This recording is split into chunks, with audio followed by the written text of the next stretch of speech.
Alright, so this is the first video for my Continental Open game review video series. This tournament recently concluded, and I'm going to be fully up to date on tournaments once I complete these 7 videos. Um, so this is the first game from that event. I was playing in the under 2100 section. I was not eligible to play in the Premier because there was a 2000 rating floor for that.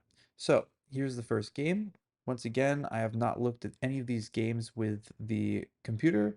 At certain moments in the tournament, some of my opponents the next day or after the round told me like, "Oh, there was the final position was X or whatever." So I have some information, but really not that much, and I'm very excited to see what these games look like with the machine. So yeah, let's just get started. So in the first round, I was black. I was playing Melanie Liang, and she played e4, and so we got an exchange Caro Kann. Bishop d3, knight c6 is the main line, c3, knight f6, bishop f4, bishop g4, queen develops to b3, queen d7, I believe is theory, knight d2, e6, knight gf3, knight d2 is uh, is aimed at playing knight gf3 so that it's protected, so that it will be able to be recaptured by the knight. And then in this position, actually, oops, sorry, not bishop f5. Um, I knew that bishop d6 was the move. At least I thought I did. I wasn't totally sure if this was the exact position that I had looked at. Uh, and bishop d6, if played, bishop takes d6, queen takes d6, there is the b7 pawn. And so I spent about probably 5 minutes trying to figure out how this pawn sacrifice worked. I knew it did work in at least a similar position. I thought it was likely this exact position, but I wasn't totally sure. So I spent a little bit of time figuring it out. On bishop d6, bishop takes f6, queen takes f6. If queen takes b7, I was just going to castle. And then rook b8 coming. This is sort of similar pawn sacrifice to one of the games from my the Bradley Open tournament where I had to sacrifice his pawn, and in that game I didn't go for it, and I ended up losing that game because my position just became very bad by I didn't develop pieces to the most active squares. That was the game where I went queen a4, queen a5, queen b4. So in this game, I thought even if I couldn't totally figure it out, I should just play the move that I know is right. And bishop d6 was played, and of course she does not take on b7 because most people know with white that taking on b7 this pawn should not be captured. But I just needed to spend some time for myself to figure out exactly why that was the case. So after castles, I just castle, and then rook a e1. So rook a e1, I think I had mainly looked at rook f e1 in this position. It had been a while since I had even looked at the position at all, but I sort of vaguely remembered that on rook a e1 I should play queen c7 so that on rook f e1 on knight e5 I can take it, and then I'm not going to get forked. So I play queen c7, and then after knight e5 I take it, and I thought that if d takes, then I'm just going to be playing knight d7, knight c5. And I thought that that was going to be very pleasant for me. Also, if ever f4 happens, then the diagonal might be weak. This diagonal here. So it felt like rook takes should be played, but I thought that rook takes shouldn't be too uh, it shouldn't be too great for white. I mean, I was thinking that white should still be a little bit better, but this is exchange Caro Kann. I was thinking that there should be many ways for me to have a pleasant position. As it turns out, though, um, I mean, the move I want to play is bishop h5, which I end up playing.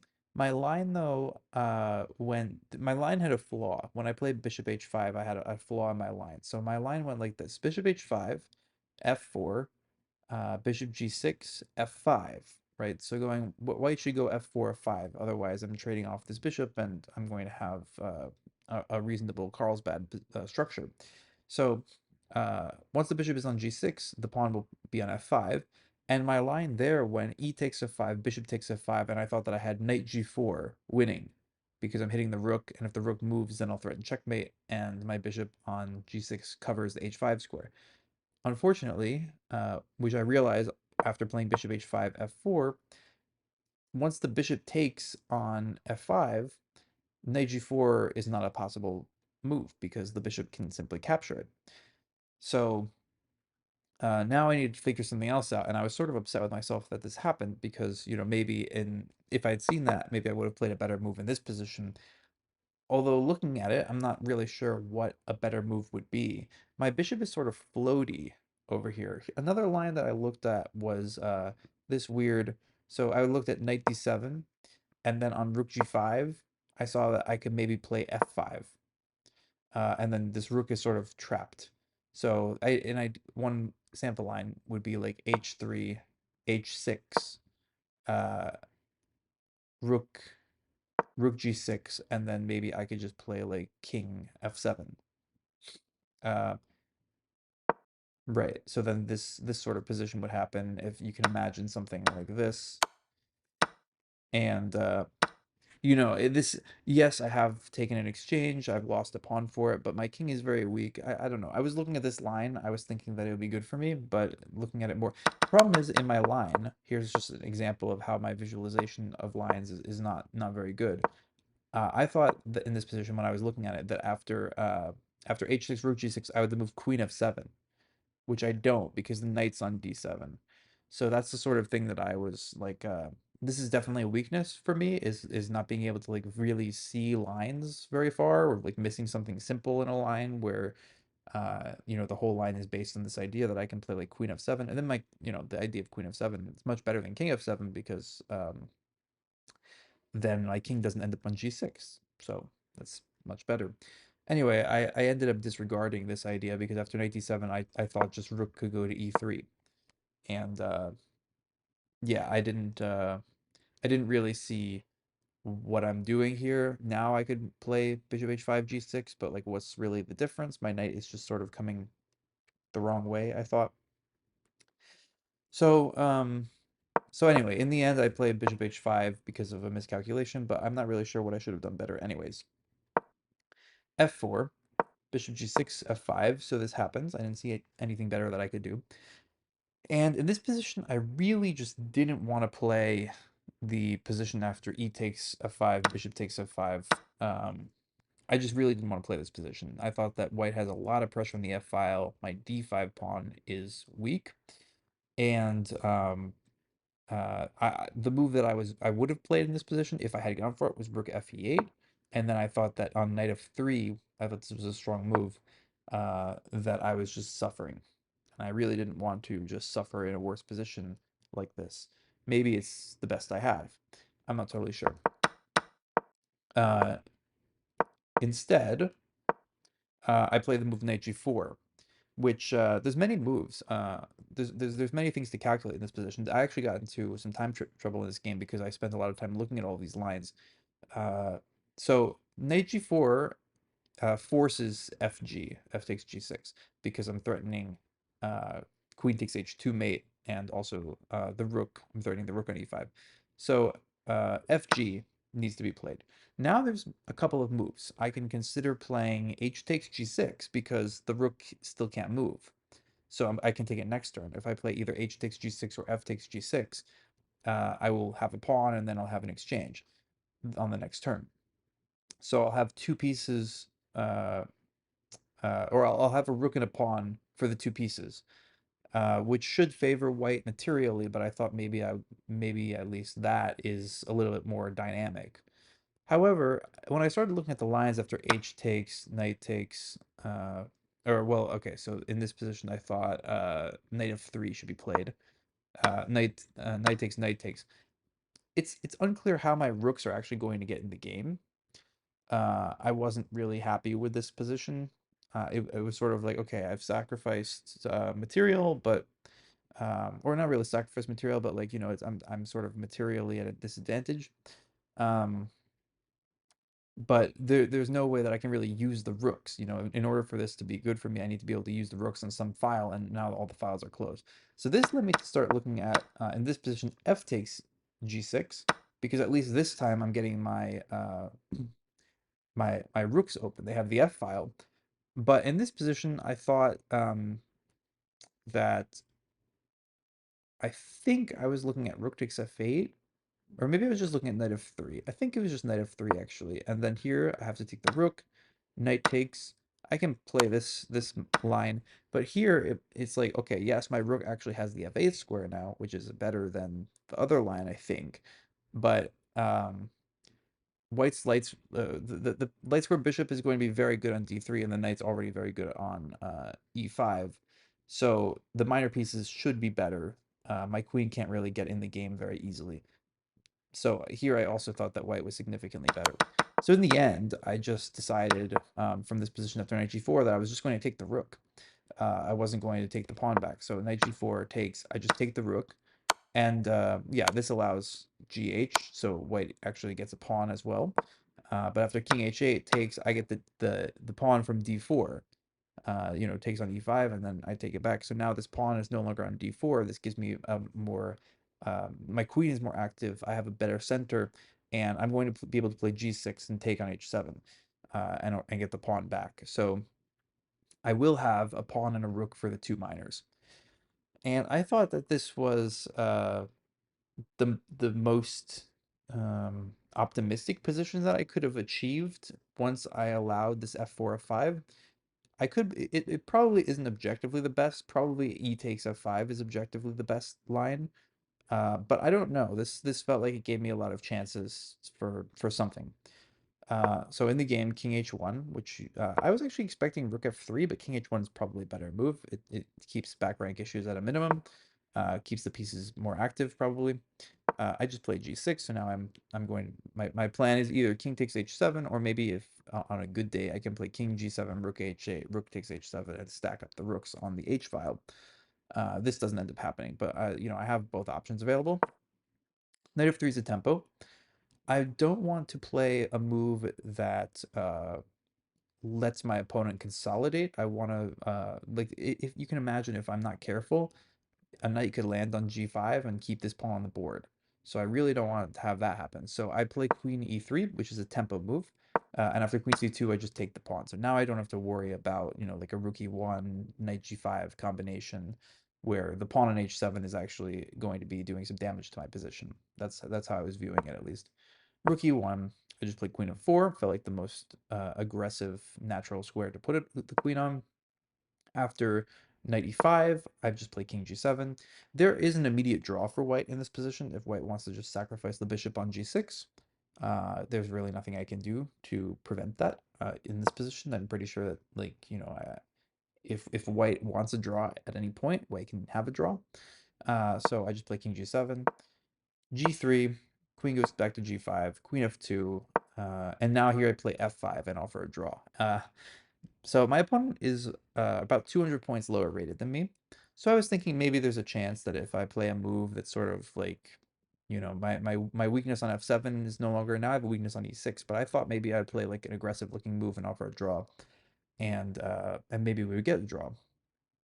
My opponent asks me what my rating is at this point, and I wasn't sure if I if I wanted a draw.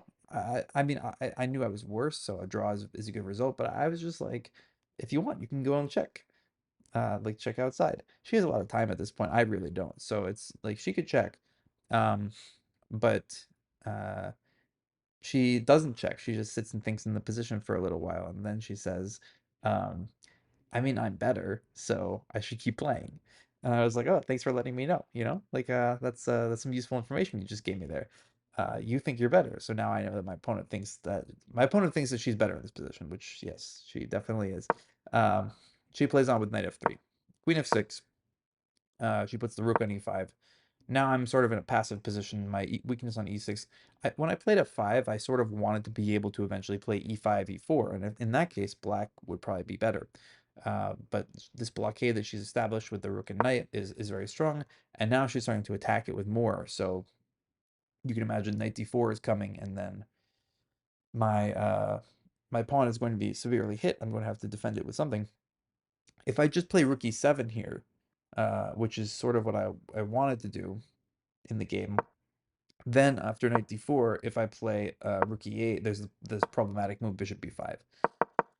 So instead, in this position, I just play a6, and my plan is on knight d4, I can play king f7 and just say, I have enough pieces defending it. It's not ideal. The queen can go into h6, but then that's one less attacker, so I'll be able to play like queen g7. Maybe it's survivable. In that position, I might probably something bad happens. I mean, I don't really know. If knight d4, king f7, if queen h6, do I have this move or is there some tactic here? I mean, I don't really know. It's possible that I'm surviving here, but it's also possible that I'm just busted. So that was my hope even. But then this move knight g5 came and I realized that I don't even have king f7. So now I need to come up with some sort of resource or I'm going to be completely screwed. In the end, I find a pretty nice resource with rook e7. And the point of it is that if you take with the knight, I think king g8 might be winning. Uh, I mean, I'm not sure, but I think that the knight's pinned to the rook. There's not an easy way that you can get the rook out because the knight is also attacked twice. And I'm threatening just rook a8, and then I'm just attacking the pinned piece. And there's not really checks for white to get out of this thing. So I thought on knight takes I might be winning with king g8. On rook takes e6, which is what happened in the game, I played rook a8. I was very happy to find this resource because now, if white takes the queen, I take the queen, and now I think I'm winning here because I'm attacking the rook, I'm attacking the bishop. If rook f7, just rook g8, or king g8, I mean, and maybe you can move the bishop to some square, but I'm going to get active on e2. And if not there, then I might, if I can just attack this knight, I should be okay. Um, Probably I just play, well, oh, actually, bishop c2 loses to rook e1, rook e2. So the bishop needs to actually be very careful where it goes. Probably the only square it can go to is f1. And maybe there's not a win here, but I was getting sort of optimistic. Maybe I can play like this, something like this, and I get very active with my rooks. White still has a little material edge, but if I can collect, actually here there's rook takes b7, so that's not a good move. Although maybe I'll be able to play rook 8 e1. So I didn't totally figure out what I would have done in this position, but it felt like I should be okay at least. So in the game, my opponent plays rook takes e7. I play rook takes e7, uh, and then queen d2. So I've sacrificed the e6 pawn, but for some active play. Now at least my major pieces have the e file to work with, which is very nice. Queen c6 is sort of a, I guess, sort of tricky move. I'm threatening d4 check so that I can take on c3 and ruin white structure. King g1, queen c5. At this point, I'm also in a little bit of time pressure, so I'm just trying to play some moves that look like they don't lose. That way, uh, I can just play some quick moves, and then I'll have more time after the time control to figure out the important things. King g2, I played d4, which felt like a very good move. Trying to trade off my weakness, my isolated pawn for one of white's very good queenside majority pawns. Uh, she takes. I think when we do this analysis, we're going to find that c takes d4 is not the best move. I'm not totally sure what she should do. If c4 works, maybe she should try that. But then that does give me a passed pawn. I'm not totally sure what she should do here, but this sort of felt like it left me off the hook. Knight of 3. Here, I think I played an important move, queen of 6. I mean, I'm sure other moves, like any move that doesn't allow queen c3, so like probably like queen c5 is also a fine move. But it felt like I should maintain some pressure on the b2 pawn to sort of tie the queen down while also stopping queen c3 check. So I felt like queen of 6 was a nice move. Bishop c4, I'm 2 moves away from time control. I just need to play a couple more moves. I play b5 because this sort of forces the bishop to, you know, the bishop has to move now, so I sort of know what to expect. And b5 didn't feel like it was really that much of a weakness because my pawns now, the bases of my pawn chains are both in the same rank, and I have heavy pieces, so I'll be able to put a piece on the 6th rank and defend both. That was sort of how I was viewing b5 as not a weakness, is probably more of a strength. It takes some squares away from the bishop as well. Bishop b3, and it's weird. I'm almost in Zugzwang here. There's very few moves that I can play. My queen doesn't really want to move because I would give away the diagonal. My rook on the 7th rank doesn't have that many squares. I could play like rook c7, but that's sort of it doesn't feel like that's the direction it should be going. It feels like it wants to stay on the e-file. My king doesn't have many moves. So in the end, I decide that I can just play rook e4, and if a queen checks me on d7, then the rook can come back. So I play this move. Bishop d5, the same sort of thing. I play rook e7, and I've officially made time control. So that's a bit of a relief. White then plays bishop b3 while I'm up from the board, because I just made time control. I got up from the board, went to the bathroom, all got some water, all that stuff. I come back from the board and bishop is back on b3. So I sit down, I start to think for a little bit, and then after probably 2 minutes of thought, she's like, "Do you want to draw?" And I said, "Okay, I'll think about it." And I wasn't, I was thinking about it a little bit, but I was always probably just, I knew that this position is not better for me. It's just two pieces for a rook. I don't even have a pawn anymore. So I accept her draw offer. Uh, the next day, she told me that she was +1-ish in the position that we offered to draw in, which makes sense because just materially she is +1. But it's kind of hard for white to make progress. I think this is within the realm, like with perfect play, this might be a draw. Um, just because it's sort of 2-on-2 on both sides. My rook is very active. Her pieces are sort of tied down. The knight is sort of guarding the king. The queen's guarding this pawn in the e2 square. The bishop has this diagonal, but all my important pieces are on dark squares. It's difficult for her to target one of these pawns with the bishop. So I don't know. I wouldn't be surprised if this position is just objectively a draw at this point. Um, it was a difficult game, and I'm happy with the defense that I put up. Obviously, it's not nice drawing a game to someone 200 points lower rated, but when you just get outplayed from the opening, it is nice to hold the draw when things have gone wrong. So I'm very curious to see this game with the machine. We get to look at it now. Um, I am still in book. Bishop d6 is the right move, which I knew. I just had to figure it out over the board. Castles, castles, rook a1. I think rook fe1 was the move that I had briefly looked at some point weeks before in this position. And now it's looking like rook fba knight e7. Queen c7 is not a move that's listed. Let's check the explorer. Queen c7 is actually the top move played, though. It's the most common move in this position. Bishop takes f3 is also played. Knight e7 also played. Knight e7 is the best scoring move for black.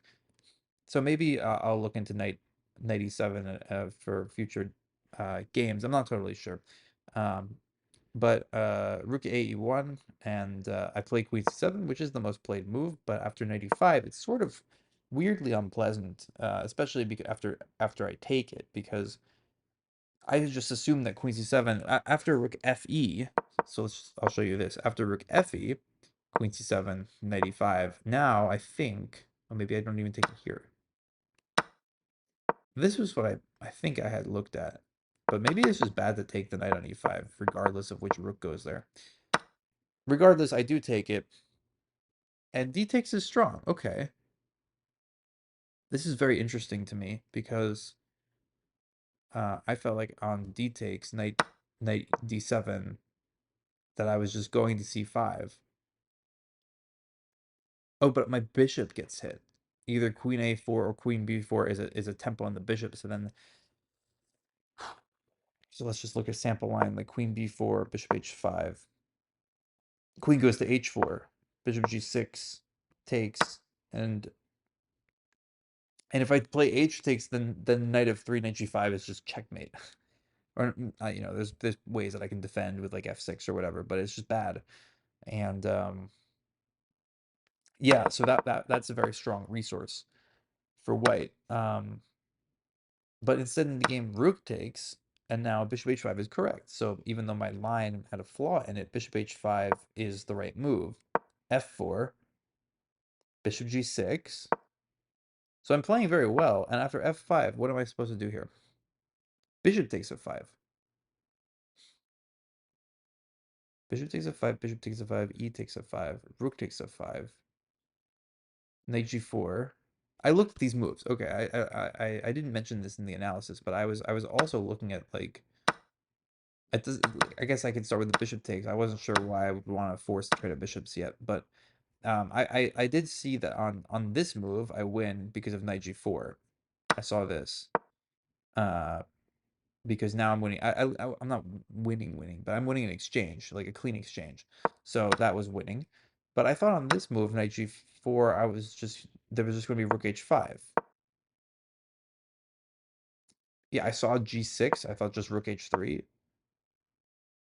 and it's just saying that this position with the knight on g4 is pleasant for me. What if like queen d1, hitting my knight, and then h5, and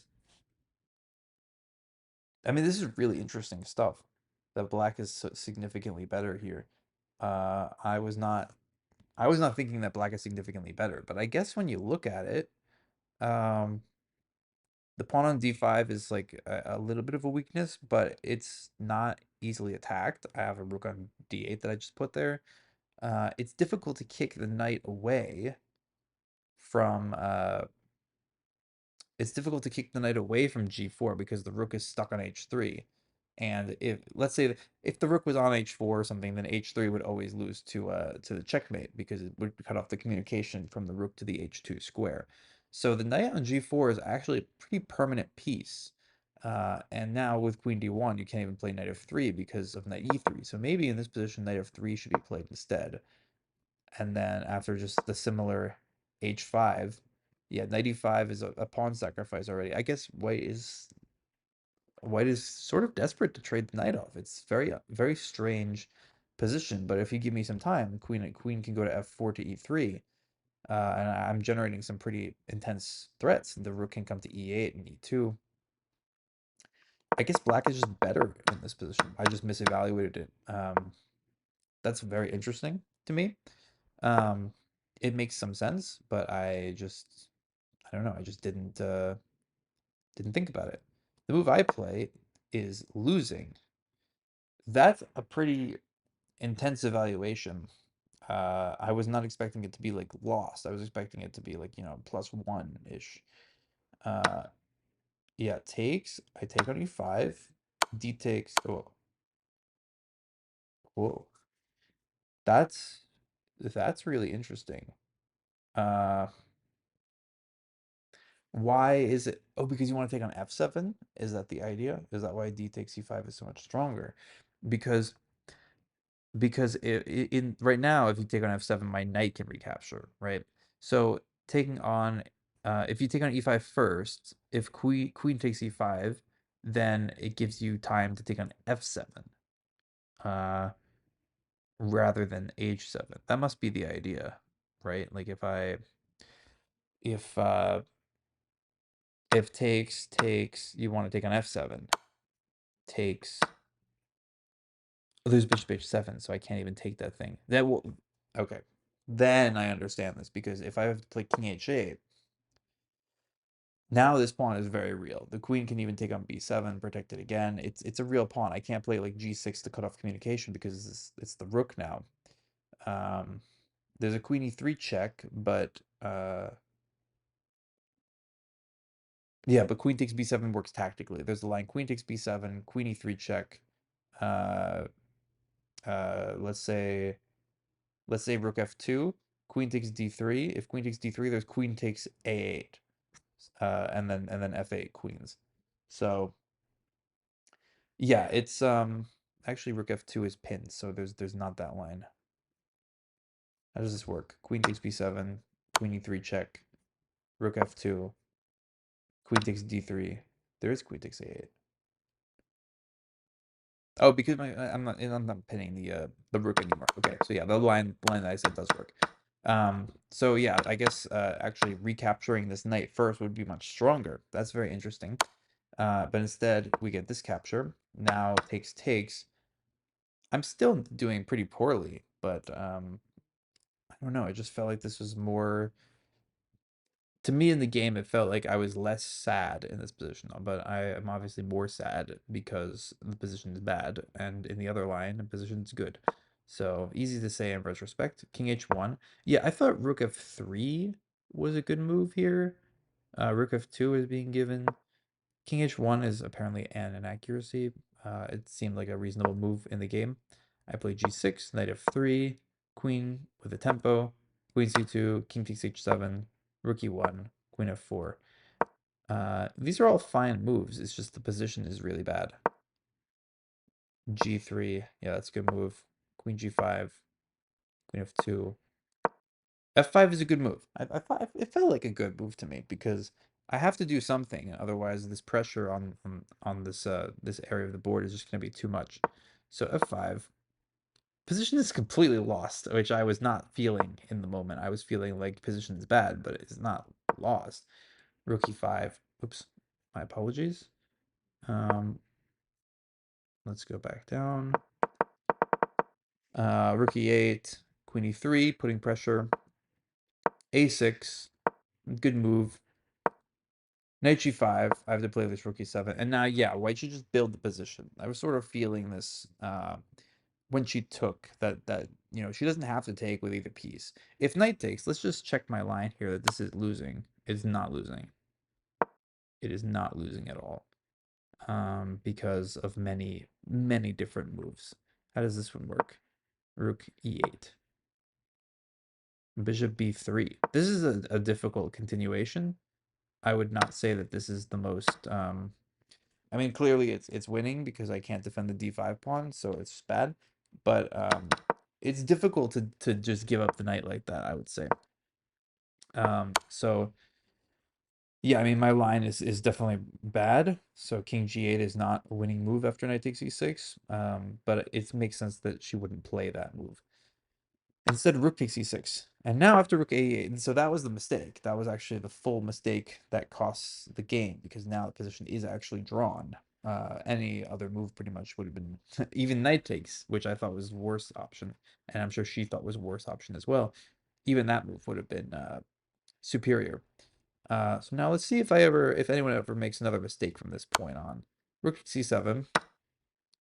Rook e7 is a mistake. Yeah, I was looking at I did look at queen takes e7, but I thought that the endgame was not that pleasant for me. Um, or even queen d4 check. There's many different ways that white can do this. This is one way that I was a little bit concerned about. But I just get active with rook e1. So that's how this one should be handled.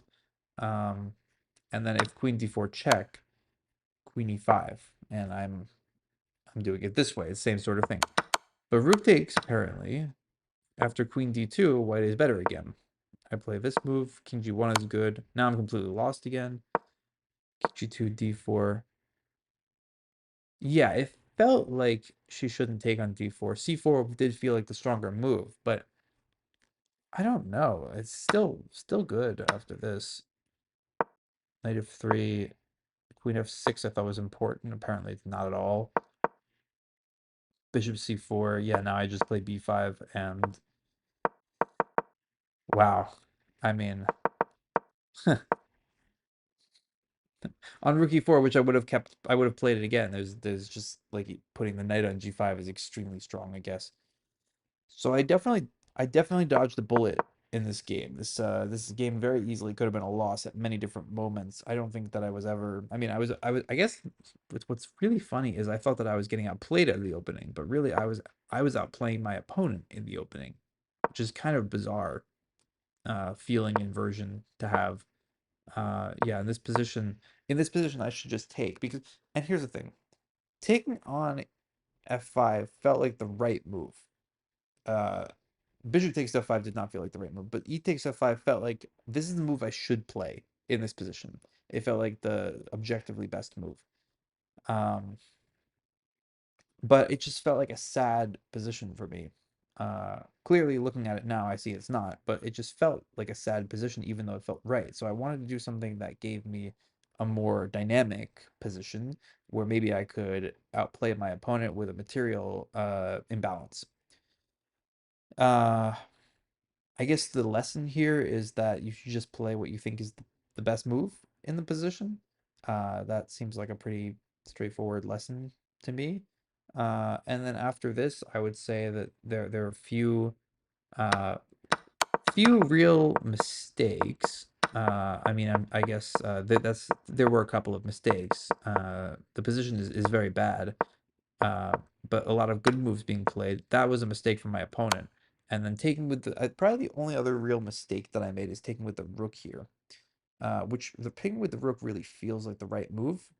Um, but queen takes, I did consider seriously for a while trying to get activity, trying to just and trying to just play a rook versus two piece endgame without the queens, because without the queens, it's much more difficult for white to really win because I can trade off a lot of pawns. The rook is pretty good at taking a lot of pawns. Um, my king will be much safer without the queens on the board. There are definitely ways that I could have figured out that I should trade the queens. I was definitely thinking about those, but it just felt again like I see that trading the queens probably holds. I'm a little worried about some things, but it probably holds. But I feel like if I keep the queens on, I'll be able to generate many more threats. That was sort of the thought process there. Um, it's not accurate, not a correct thought process, but that was what happened. And then yeah, I guess my opponent just couldn't figure out a way to win. I would not, like I was saying before, I wouldn't have been surprised if this position was a draw. Looking at the evaluation, I would say it's very unlikely that this position is actually a draw. It's probably just winning with if white plays, so white probably has to find some idea to win. Uh, but yeah, I guess my opponent just was she must have gone to look at my rating and decided that a draw is a good result. So that's what happened. We got a draw in the first round. We're coming off of a pretty shaky past couple of tournaments. In the previous tournament, we didn't win a single game. We scored 1.5 out of 5 with 3 draws and 2 losses. And then the previous tournament to that was World Open, where we scored -2 after winning the first 2 games, not winning a single game in the next 7. So it's been 7 plus 5 plus 1 is 13 games without a win. So hoping to change that in this tournament because that's a very dreary, disappointing streak that we don't want to maintain. So yeah, hope you enjoyed this video. Stay tuned for the ones coming up. I hope you enjoyed the uh, the analysis without the computer. And yeah, I'll see you in the next one.